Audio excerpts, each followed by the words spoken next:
a combination of that as well as along with pathway development. And we also have been working with colleges and K-12 systems, inclusive primarily in our work with adult educators. And here we'll really also focus on this labor market and lead this conversation about how we use data.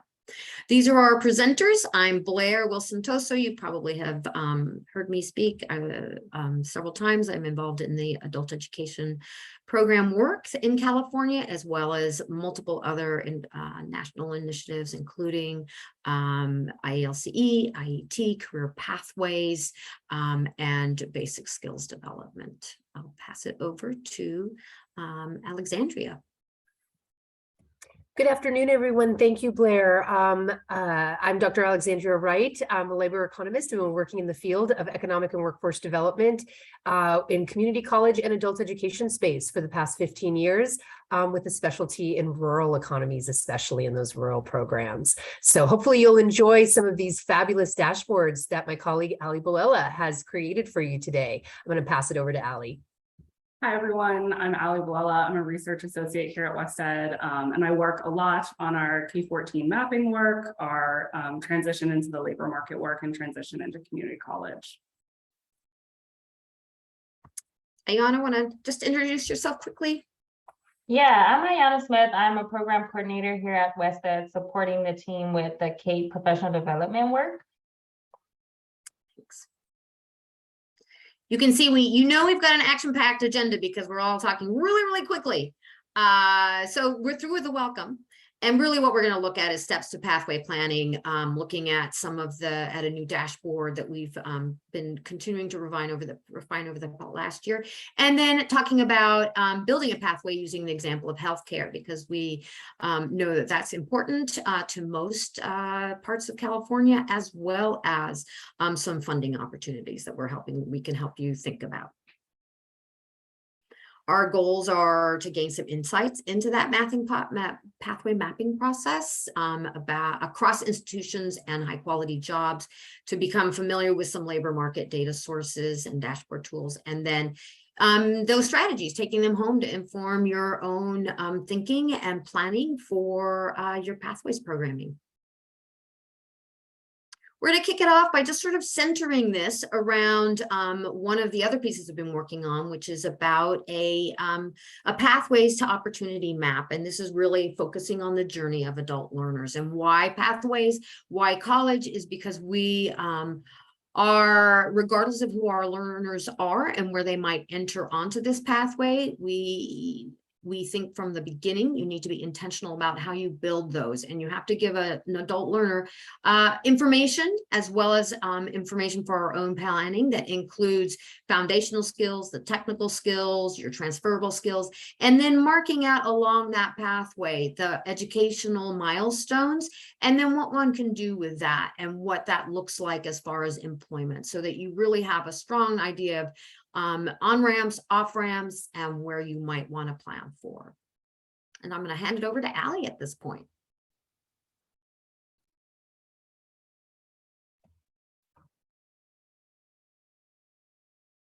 Oh, actually, so Ali, I think these are the beginning of our pathway planning. Go for it, Ali. Thank you.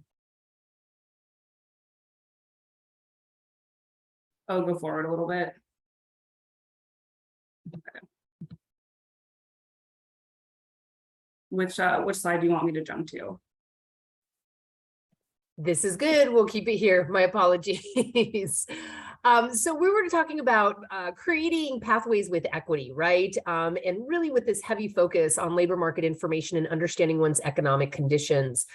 So often we as educators can be separated from our economic conditions, yet it is within that very world that we are preparing our adult learners to exist in, right? And to achieve that economic mobility and what their goals are, which are quite explicit in adult education, right? There's not that vast difference that you get in a typical university setting. So when we look for planning for pathways, beyond a target employment opportunity, and in specifically planning for pathways with equity, we want to make sure that we're looking at three primary things. We're looking at local economic and labor market information. So this is going to help us understand what's going on with regard to high demand opportunity. I'm sure most of you know this. You have had to turn in your 3-year plans recently that all included an analysis of your regional LMI. And so most likely what you looked at is the largest quantity of jobs out there. You might have actually looked at the highest paying jobs requiring, a little credential or something that could be attained. Not an associate degree by any means, not even a certificate, a credit bearing certificate. But you also may have looked at those pathways that where you start to look at the largest quantity of occupations and you move from there into the highest paying occupations requiring some credentials. And then from there, look into those occupations that require an associate's or a certificate. And then from there into a master's program to create that nice linear pathway. We're going to focus over here on that beginning end right now, right? What are the largest quantity of jobs? But most importantly, what are the living wages in those jobs, right? Because we know that entry-level occupations are often not living wage. So we want to make sure that we expedite these students through that training and through that level as fast as possible and move them along their career pathway so that they can achieve that economic mobility. Real-time labor market information is addressing these skills. So what that really is it's a analysis of all the job postings in your region. So it's typically a system like Lightcast. You guys might be familiar, folks might be familiar with Burning Glass or EMSI. All of that has melded into what's now called Lightcast, a big database, where they're actually looking at job postings and the frequency with which certain skills are being posted. Most importantly here for adult educators is looking at those transferable skills, right? Especially when we build pathways to ensure that adult learners have those transferable skills right there at the foundation. And from there, they can branch out into whatever career pathway they're looking to get into. Additionally, it's going to tell us the frequency with which jobs are posted in general. So you can garner a lot of information from this real-time labor market information.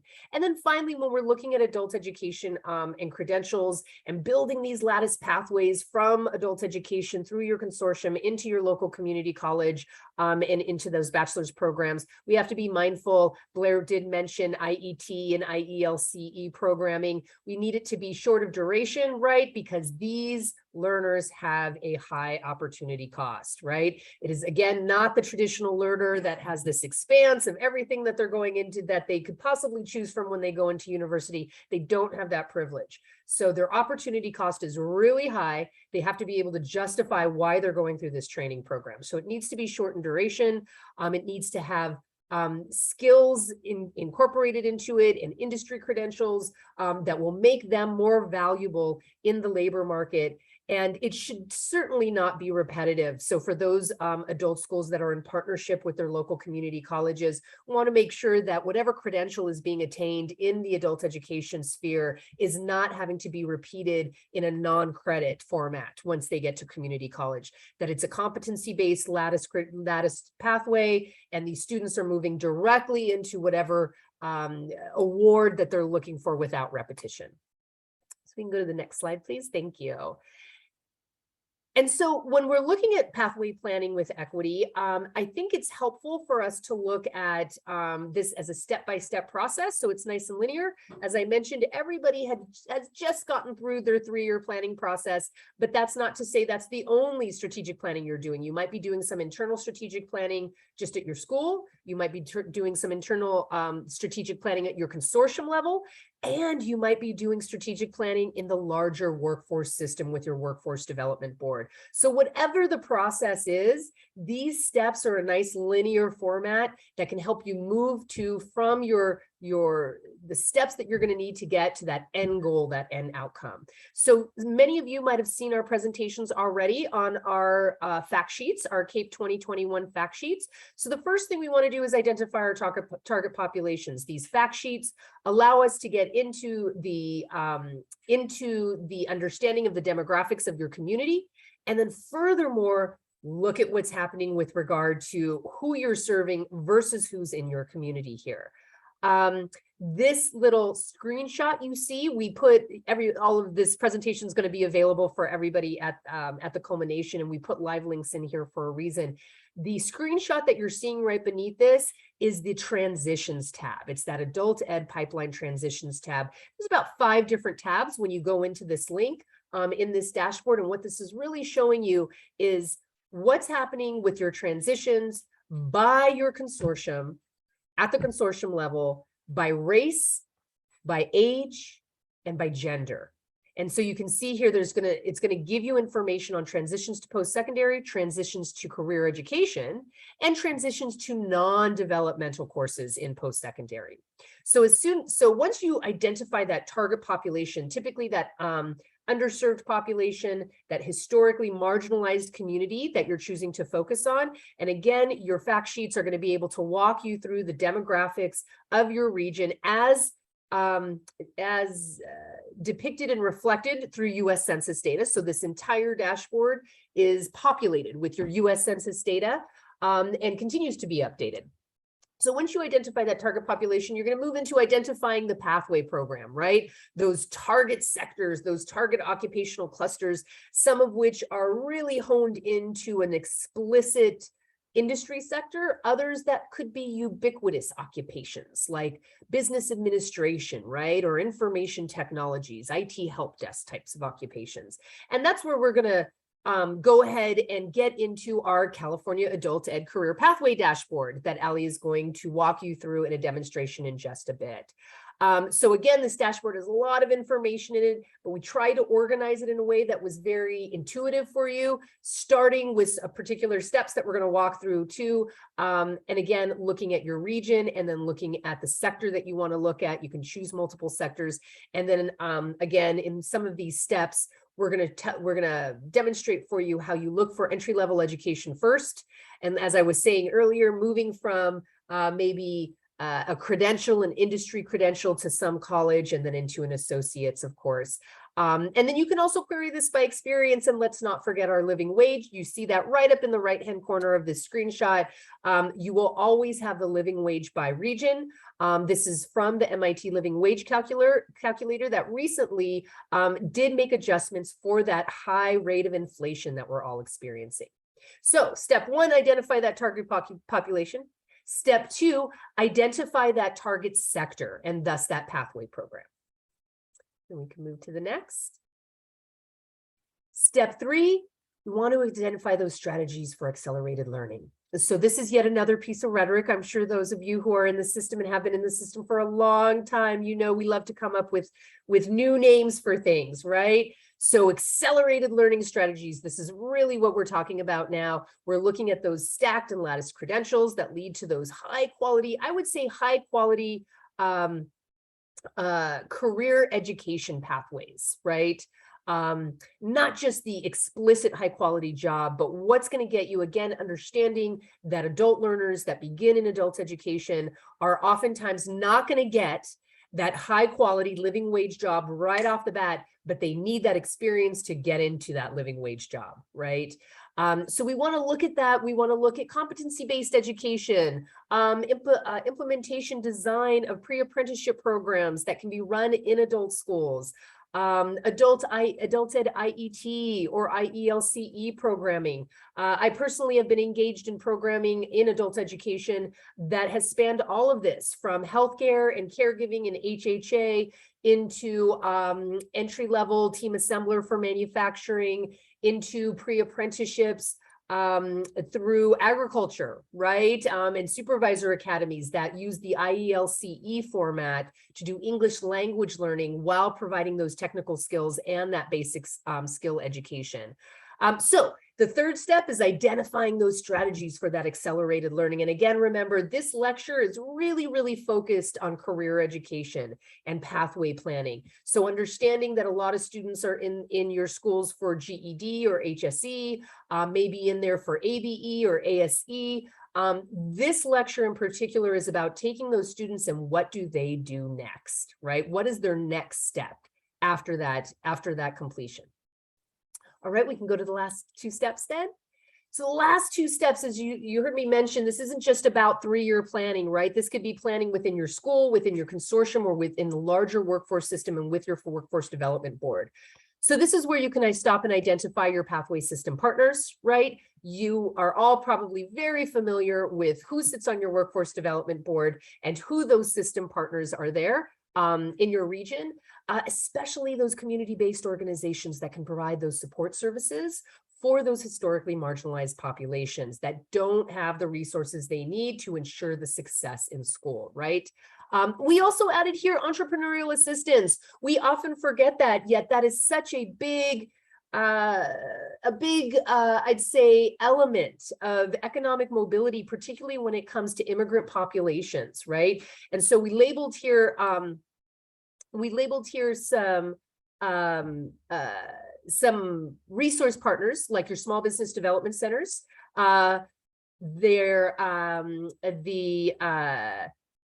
SCORE, which is your Senior Corps of Retired Executives, and your women's business centers. That if you're in, let's not forget that micro enterprise is a valid pathway through WIOA. We just don't harness it all the time. We don't engage it all the time.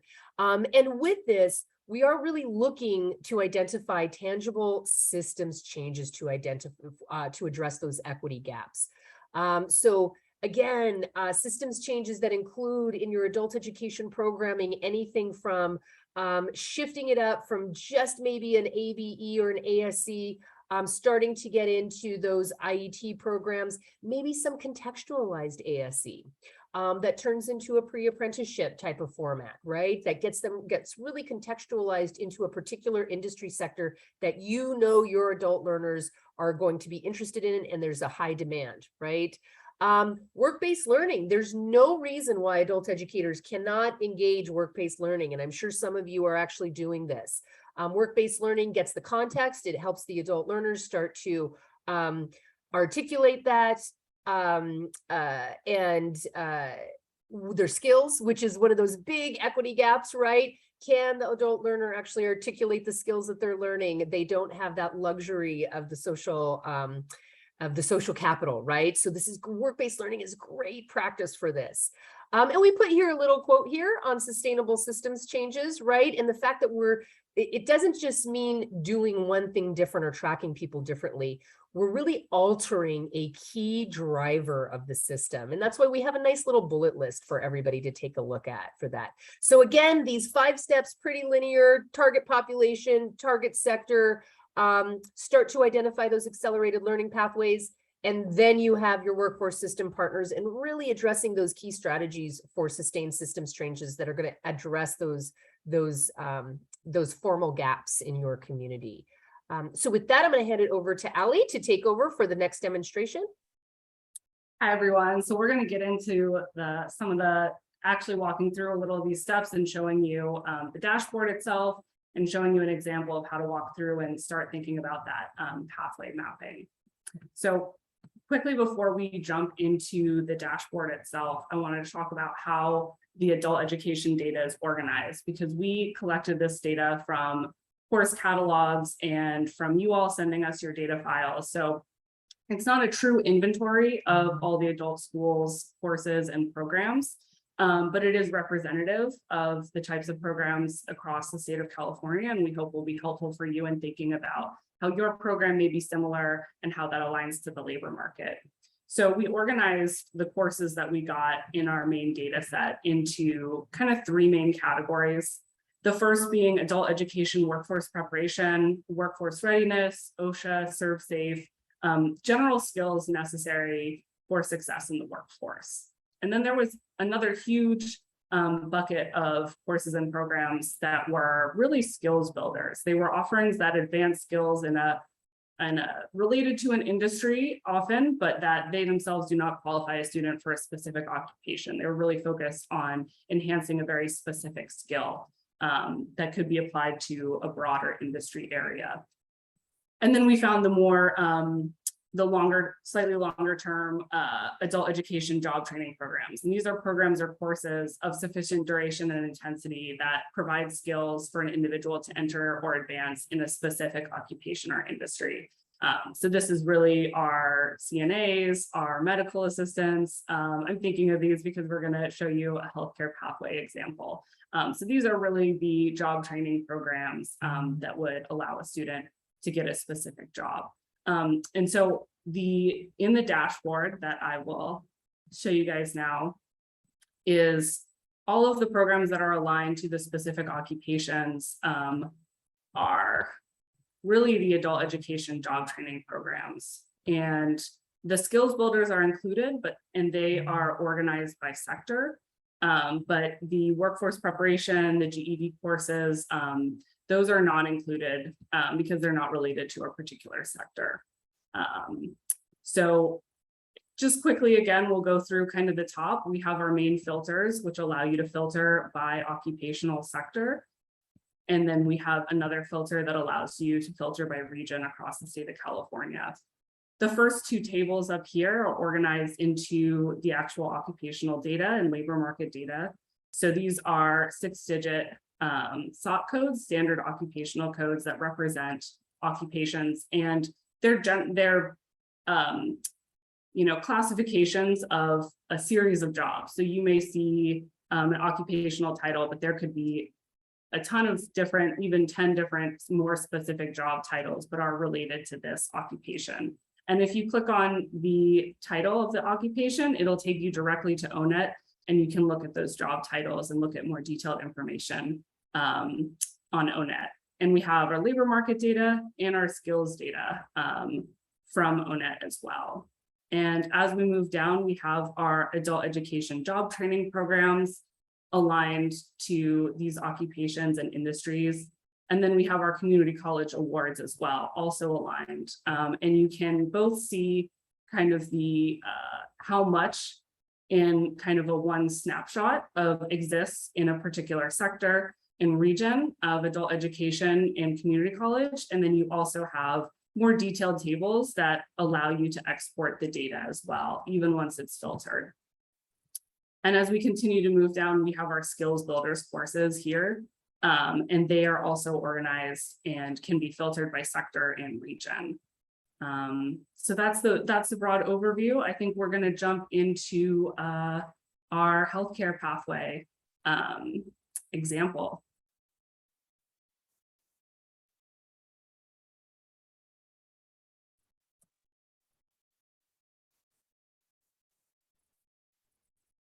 Thank you, Ali. Do we want to preview the steps really fast before we Yes. jump into that? Thank you. Yeah. Perfect. And I was going to say, I can share my screen if you need. No, it's all good. All right. Thank you.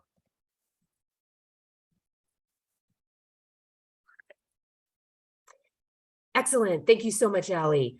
All right. So understanding that sometimes dashboards can be a little overwhelming, and there's lots of different things to click, and we all just don't move forward pressing all buttons, as is sometimes my go-to move. If you keep clicking buttons, it'll eventually work for you, right? We put together a nice little linear flow for you here. So we're going to quickly go through this, and then Ali's going to share her screens to see this live. And I'll put the notes on this in the actual chat box. So Ali, would you like to take them through these 4 steps, and I'll go ahead and put them into the chat box, and then you can hit the demonstration. Yeah, that sounds good. So the first kind of filters you'll want to use is those 2 filters at the top. So begin to query the data by sector and by region. And then you can start to query the actual labor market data itself. You'll start by, selecting, there's a drop down, and we have all of the entry-level education options or occupational educational levels as designated by the occupational codes. And you can also look at the opportunity maps for your macro region to verify the occupations you should be targeting as well. So those are kind of overview snapshots. And then you can also filter the adult education regional program offerings. So this will help you identify opportunities to build new pathways. And you can also query and filter the data by college awards. So you can start to filter by the closest college award type and help you identify pathways for lattice credentials all the way through bachelor's degrees. And you can also look at the community college programs by occupational clusters. So this will allow you to kind of start looking at proportionality throughout the system and identifying programs in your region and in a particular sector area where you may be able to start building some pathways. And then we'll get into this one after the demonstration itself. So, all right. Do you want to walk us Okay, through? yeah, I'll walk you through. So Allie's going to take us through this, but I'm going to kind of be the voice here. So we're going to just start with number one. Let's choose a sector and choose a region. So we're just going to go up there to the sector title. And if you notice right next to every single sector, it starts with them all clicked, but then it gives you the option to choose only. So let's go ahead and choose only healthcare practitioner. All right, and then let's go over to the region. As Ali explained, this dashboard is arranged by macro region. So let's go ahead and choose a macro region to look at. We'll go with the Bay Area as our example, since that's our opportunity map example, right? And then you start to see it filtering through. Again, all of this dashboard is populated with your federal data, okay? So the occupational codes and those titles are going to be the same titles that you get in ONET, okay? So it might be a very formal title that you're not accustomed to seeing, but again, remember, these are ONET titles. So again, right now we've only queried healthcare. We only have one sector in there, right? So you can see it popped up your top 10 in-demand jobs, right? So let's go up to entry-level education and let's take a look at let's take a look at high school diploma. So let's do high school diploma only. And then let's do a post-secondary non-degree award. You can do 2 different filters in here. All right, so we have those 2. Now you see a different arrangement of jobs, right? Now you can see what's actually going on here with regard to specifications for high school diploma or some college or credential. Unfortunately, Kim, I see Kim's popping up in the chat looking for a micro region drill down by zip codes. That is not available in this dashboard, though we do have some other tools that might be helpful for you as well. Let's not forget that in the fact sheets, in the CAPE fact sheets, we do have it by consortium level. So that can give you a little more granular with regard to the LMI here. But in general, we thought at least getting you that macro region, there's a reason for it, right? CT you funded outside of CAPE will also not show this data. I see that too. Yeah. The reason why we call it economic regions is to really pull together and leverage resources so that we understand that there's a commonality across these municipalities, right? Maybe even across counties if you're in a more rural area. And so understanding that we all love that micro level data and that LMI that really pinpoints what's going on. Unfortunately, we don't have that in that dashboard, but this will give you what you need to know for that pathway planning in a broad landscape, right? Because it's not so differentiated when you start to drill down into that zip code level. I've done a lot of this over my career, and I can tell you, you might get 1 or 2 little differentiations right at that zip code level, but for the most part, you're going to see a lot of commonalities to that larger economic region, okay? So you see here on the right-hand side of your screen, all of the skills. So again, the way Ali built this up, you're going to see the jobs, you're going to have those filters, and then you're going to see the skills that are pulling from that real-time labor market information, right? reading comprehension, the active listening, right? Writing, active learning, complex problem solving. And then above that, you see your macro region living wage. So again, what we try to do for these kind of data informed practice exercises is when you're looking at occupation, always keep that living wage in mind. And again, understanding that adult learners will likely begin in a non-living wage occupation simply because that is the way the economy goes. And I will share with everyone, I did not start in a living wage occupation. I don't know about Dr. Wilson Toso, but I know I had my master's in Flagstaff, Arizona, and degrees in econ and a master's. And my first job was, I think it was $11.52 an hour, working for a community college small business development center. And, you know, I continue to teach now, and I teach economics, macro and micro econ. And I remind students to be cognizant of the fact that everybody has to start at the bottom.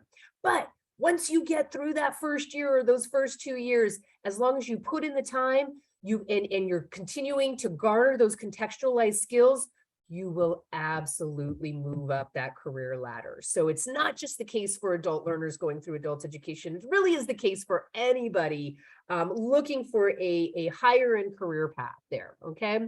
So as we scroll down a little bit, you'll see that it pulled up, and this is only from secondary data sources. You heard Ali walk through the conditions, right? So this isn't going to include your GED or your ABE or your ASE programming. It's going to include those IET programs, okay? So if you scroll down a little more, thank you, Ali, you can kind of see all of those course titles. Those came from secondary information.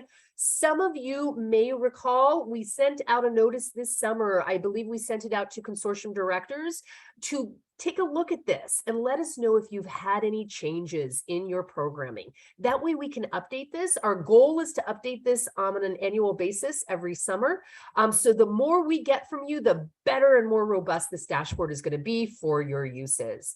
Over to the right, you're going to see all of the community college awards that are classified in this sector. So this is a SIP, well, in the state of California, a top to SIP to SOC crosswalk. I know that's a lot of acronyms, right? But it's just the classification, it's the codification of what's going on, right? California, we have our top codes.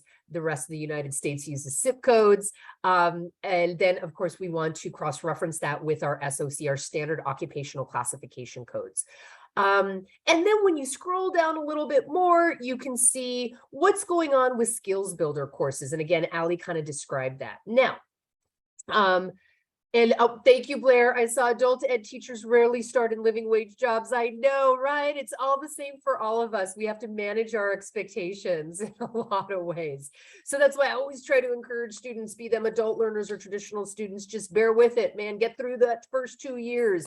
And what we're talking about in this lecture is a movement, an accelerated movement that won't take them 2 years, if that makes sense, right?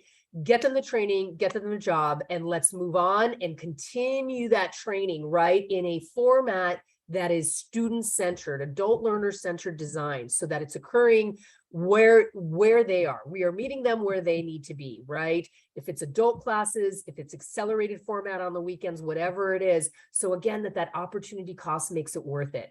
So let's scroll back up to the top really fast, Ali. I just wanted to cover one more thing and show you guys this, okay, in terms of pathways, because you're going to see this in the opportunity map. If we can go over to the sector title now, right?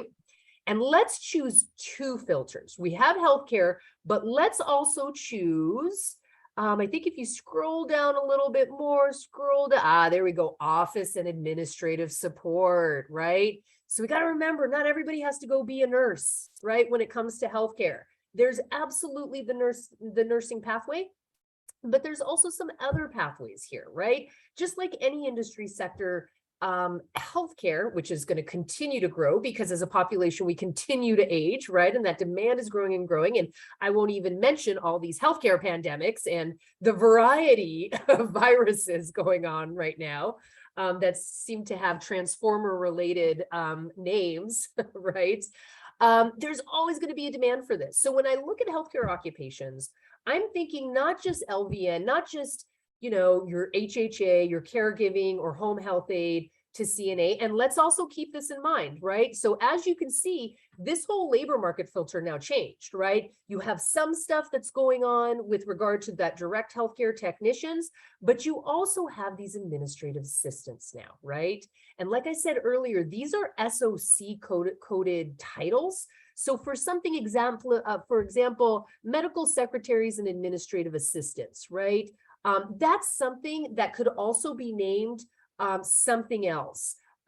Medical registrars is a lot of what we see. Health information technologists. Doesn't mean that they're techs like rad techs or pharmaceutical techs, right? But they're actually knowledgeable and it's a middle skill, right? So again, when I think of healthcare, it's, of course, and I want to back up for a second, I hope everybody does realize that caregiving and home health aides actually have more education than certified nursing assistants. And I know that all of our colleges start with CNA, but the reality is HHAs and caregivers are qualified to dole out medicine. They receive medicinal learning. CNAs do not. Here in the state of California, the major difference is diabetic medication. So home health aides are trained to deliver diabetic medication in residential living facilities versus CNAs who are not. So we have that pathway that can lead us to LVN RN, but then we have another pathway that can lead us to technician, right? Rad techs, like I said, phlebotomy techs, pharmacology techs. But then we have another pathway that could conceivably lead us to administration, right? So once that adult learner gets through the CNA and the HHA, and it doesn't just need to be a female-oriented pathway, right? This could be a pathway for males to get into technician jobs. This could be a pathway for males to get into administrative jobs as well. And then I believe if we go to this, could you press the little caret over, Ali? Let's look at the second set of top 10 jobs. Thank you. Because you can see the median wage up there and you see that change. The projected change is really interesting. We gave you 5-year projections over the past 5 years. I kind of prefer that though. The economy is so wonky. It's really hard to do future projections. So it's interesting to look at what's happening in the past. And I'll tell you what, the California Economic Development Administration, as well as the feds, they're really considering COVID to be a blip. Like the Spider-Man blip, right? So they're not being terribly inclusive of that data in future projections. But as you can see here, look, it popped up a lot more. There's those billing and posting clerks, right? Those medical record keeping. These are all short-term credentials that really adult learners are really prime for adult learners. And again, you're showing the median wage there, which is higher than the macro regional living wage. And we can see that growth there. I'm going to stop for just a second and take a little look into the chat box. CalPro, yep, offers you to do accelerated learning. Oh, great. Thank you so much for putting that up about accelerated learning pathways. That's awesome. Excellent. Thank you so much. And then let's scroll a little down. Ellie, I wanted to make sure everybody kind of saw the skill set kind of change. And just so you know, again, across all sectors, and again, I've done this across multiple states in multiple different regions from rural to metro. The top transferable skills are really reading comprehension, writing, verbal articulation, right? And Microsoft Office. You could always integrate a Microsoft Office specialist credential into an IET program that essentially becomes a pre-apprenticeship for management in business, right? Which is ubiquitous across all industry sectors. So that said, if we scroll down a little bit, what I wanted to show everybody is look how the adult ed job training now changed, right? Now you see 57 different programs in office and administrative support and those 27 in healthcare. My point here again is that we take our time to talk to both adult educators as well as community colleges is Gen Ed, ABE, ASE. You can contextualize that, right? 21st century pedagogy and andragogy tells us that adult learners of all ages, want their learning to be participatory, productive, and personalized, the 3 Ps, right? So all of these office and administrative support programs that are sitting at the adult schools right now in the Bay Area, we're looking at the Bay Area region, these could conceivably be contextualized to the healthcare pathway sector, right? With just a little bit of contextualization. You know, ASE, one of the things that I used to do is when we did our adult ed IET, even coming out of ASE programming, we would do things like, hey, let's fill out a hospital admit form. Those are tough, right? Some of us with graduate degrees have difficulty getting through those admin forms. So little things like that. If you're looking at manufacturing, maybe it's a standard operating procedures, right? So again, you can always contextualize your pathways, your ubiquitous pathways like administration, by your industry sector. And again, now we see those community colleges awards. And let's go ahead, Ali, why don't you click on award type and let's take a look really fast at, let's just go for a certificate. Let's go for a certificate and a non-credit program. All right. Oh, we can only do one at a time. Let's do the certificate. There we go. We got 2 filters in there. Perfect. So again, this is how you can start building up these pathways. You can go from your adult ed job training, you know what's out there, and then you can really filter to those community college awards so that the adult learner has explicit information on what their options are for the next step. Is the next step a certificate in business admin? Is the next step a credential, a technician-based credential? The nice thing about healthcare is it's highly regulated, right? So there is no differentiation between credit-bearing programs and the industry credential. They are one and the same. It's the only time we have that opportunity in education. So you can see, you can start building out these pathways using these 2 different elements in the dashboard and really affording the adult learner with very explicit information on those next steps, and not a confined next step, options for their next steps, right? I'm going to leave another option for when Ali now shares with you the opportunity map, because I haven't talked about one other pathway here, but I'm sure Ali will share that for you. So yeah, we can go ahead and go to that, Ali. Thanks. Yes, Kim, thank you so much. I know, right? Those admin forms are tough. Shoot, we could do an exercise on doing one's own taxes. Could be helpful. All right, awesome. So in addition to our dashboard, we have started to modify and expand the original opportunity maps that we created to support guided pathways in the community colleges and expand it to adult education as well. And so we redesigned our opportunity maps and included the available data that we have from adult education to start thinking about multiple different pathways or pathways that allow students to move through education and work more seamlessly. So we start on the far left here with the foundational skills, and on the bottom, the more technical skills in this general area of healthcare. And as we move along, we see our adult education, the high school equivalency, English as a second language, workforce preparation, and entry-level jobs.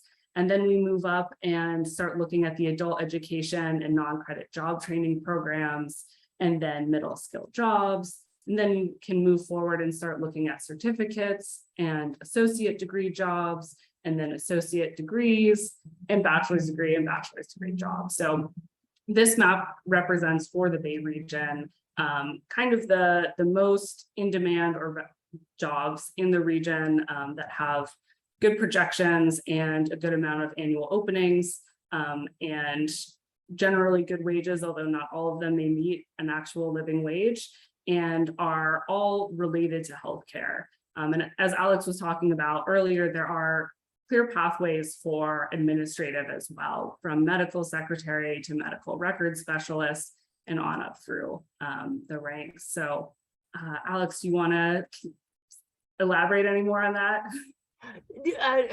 Sure. I wanted to note here, so you see the different color coding, right?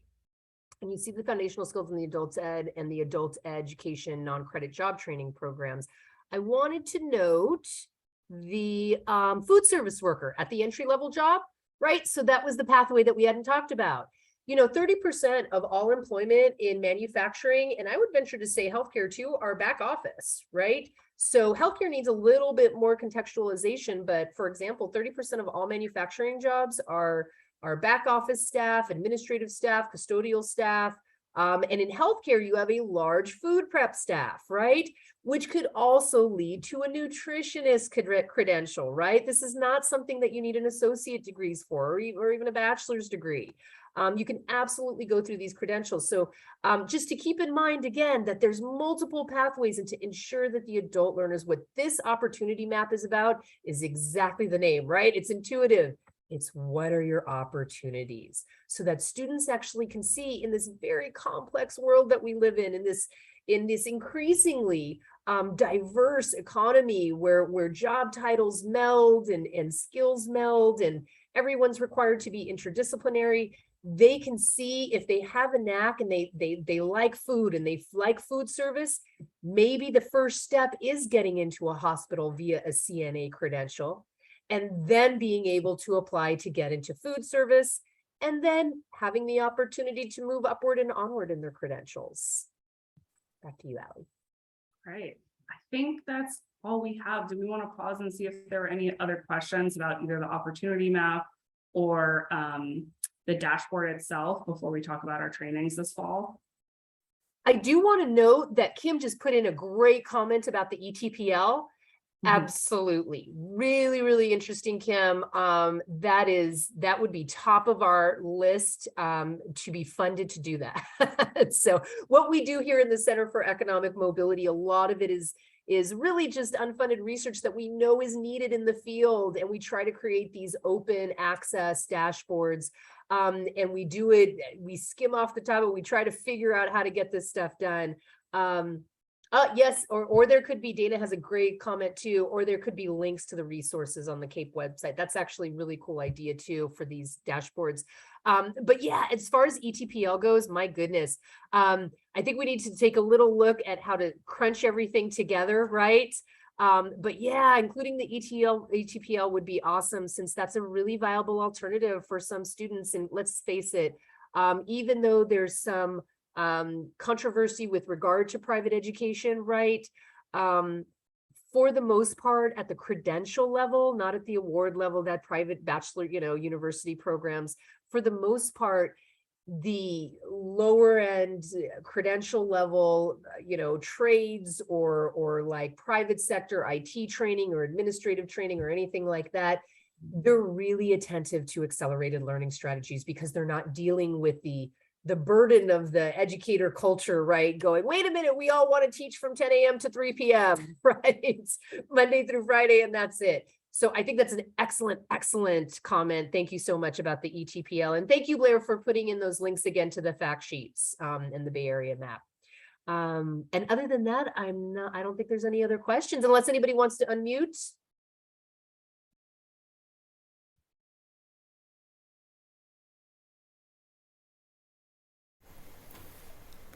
Anyone? Last chance, grand finale here at CAPE.